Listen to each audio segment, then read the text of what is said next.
Les dispositifs de stimulation périphérique apportent une amélioration des symptômes spécifiques comme le freezing, la déambulation et l'équilibre.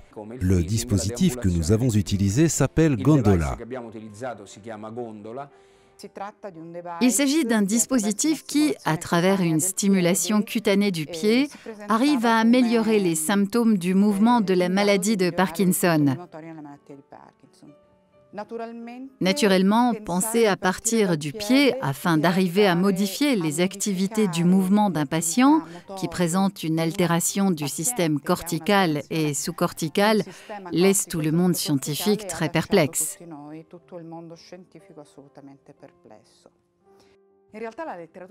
En réalité, la littérature est pleine d'observations liées au phénomène principal des troubles moteurs parkinsoniens,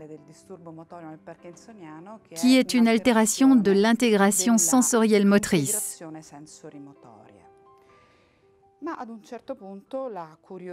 Mais à un certain moment, la curiosité du chercheur a laissé la place à l'observation clinique. Et donc nous avons commencé à observer le phénomène qui nous a très étonnés, puisqu'en effet la stimulation avec ce dispositif a donné une amélioration de la marche.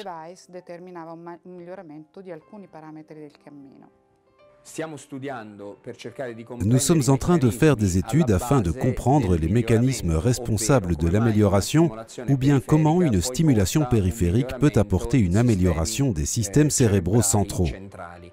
Les observations de la littérature scientifique qui ont souligné l'incapacité du malade de Parkinson de coordonner l'entrée sensorielle avec l'élaboration de l'impulsion du mouvement, nous a fait supposer qu'une stimulation sensorielle périphérique puisse aider le patient à améliorer son mouvement.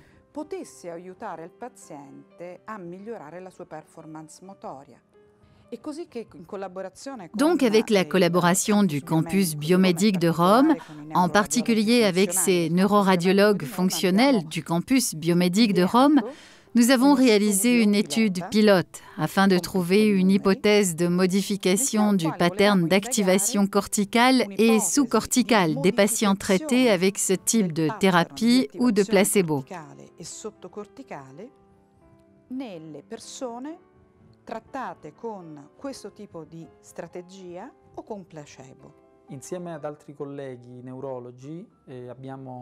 Avec d'autres collègues neurologistes, nous avons réalisé une étude pilote afin de vérifier si la stimulation mécanique plantaire, donc de la plante du pied, soit capable de modifier les conditions de fonctionnement cérébral, surtout de connectivité fonctionnelle.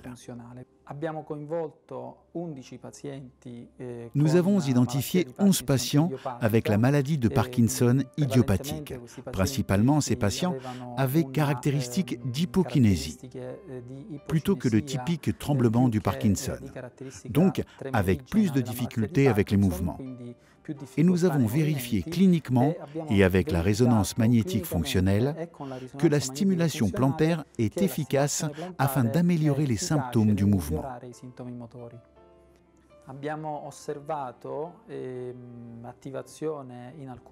Nous avons observé des activations dans certaines régions du cervelet et du cortex latéral occipital et une connectivité plus fonctionnelle pendant le repos des ganglions de la base, qui représentent d'habitude les connexions utilisées par les patients avec le Parkinson idiopathique, afin de compenser les symptômes du mouvement et où la thérapie dopaminergique n'a pas d'effet. Nous pouvons penser que la stimulation plantaire est un rôle de facilitation des mécanismes de compensation au niveau central.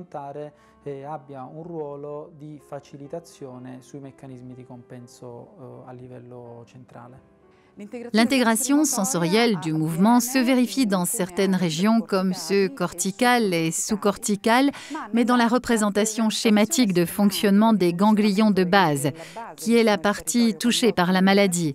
En réalité, les zones sensorielles ne sont jamais décrites. Dans cette étude, nous avons démontré l'efficacité de la stimulation plantaire avec le dispositif Gondola. Nous avons vérifié des modifications, pas seulement de la connectivité fonctionnelle grâce à la résonance magnétique, mais aussi une amélioration des paramètres cliniques mesurés avec l'UPDRS échelle. L'étude a donné des résultats très surprenants et inattendus.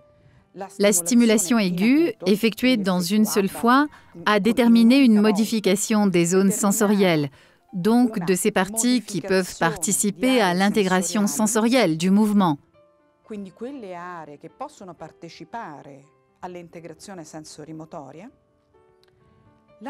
La modification de l'activité cérébrale au niveau du cervelet, qui est sûrement impliquée dans le mouvement et en plus est altérée dans le pattern du mouvement du malade de Parkinson et des parties visio-spatiales, que, comme je viens de dire, sont impliquées dans la réaction sensorielle du mouvement.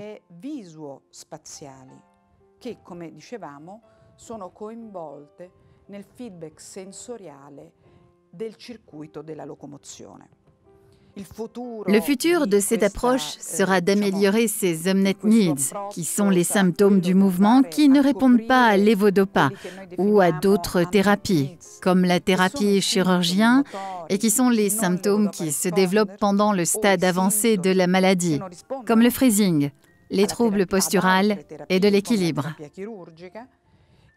Prevalentemente quei sintomi che compaiono nelle fasi più avanzate di malattia, come il freezing, i disturbi posturali e i disturbi dell'equilibrio.